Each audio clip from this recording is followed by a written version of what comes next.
महाकुंभ की कथा यानी महाकुंभ का मेला क्यों प्रसिद्ध है प्रयागराज में। तो सबसे पहले इसमें हम महर्षि दुर्वासा की कथा जानते हैं। चलिए समझते हैं महर्षि दुर्वासा कौन थे।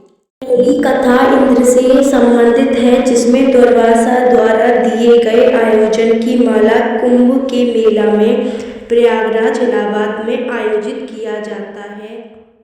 इंद्र ने उस माला को ऐरावत के मस्तक पर रख दिया और ऐरावत ने उसको नीचे खींचकर पैरों से कुचल दिया और दुर्वासा ने उसे कुशल श्राप दिया, जिसके कारण पूरे संसार में हाहाकार मच गया।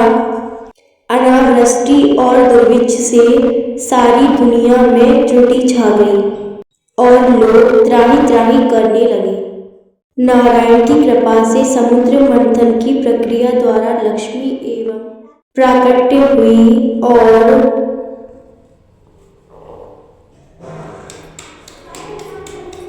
में वर्षा होने लगी और कृषक वर्ग का कष्ट कट गया, उनकी पीड़ा दूर हो गई।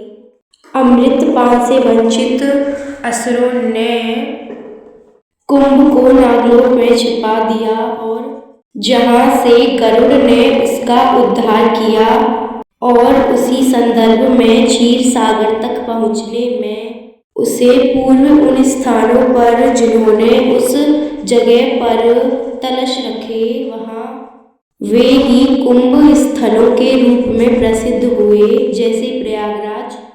दुर्वासा की कथा में भी समुद्र मंथन का प्रयाग सम्मिलित है, इसीलिए भी उनका मूल्य बढ़ जाता है और कश्यप की संततियों का पारंपरिक युद्ध भी देवासुर संग्राम जैसा प्रभावी रूप ग्रहण नहीं कर सका, यद्यपि वह उन सब की प्राचीनता संदिग्ध नहीं है।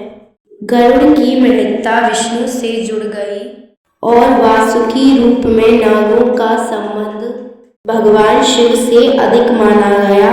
यहाँ भी शिव वैष्णव भाव देखा जा सकता है, जो बड़े द्वंद्वात्मक संघर्ष के बाद अतः हरि एकात्मक ऐक्य अतः में ग्रहण कर लेता है।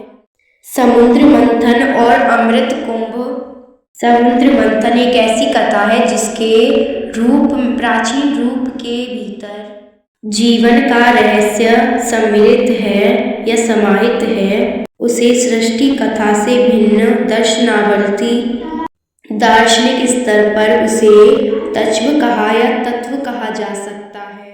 सहस्त्र दुर्भग के सहस्त्र अनुभवों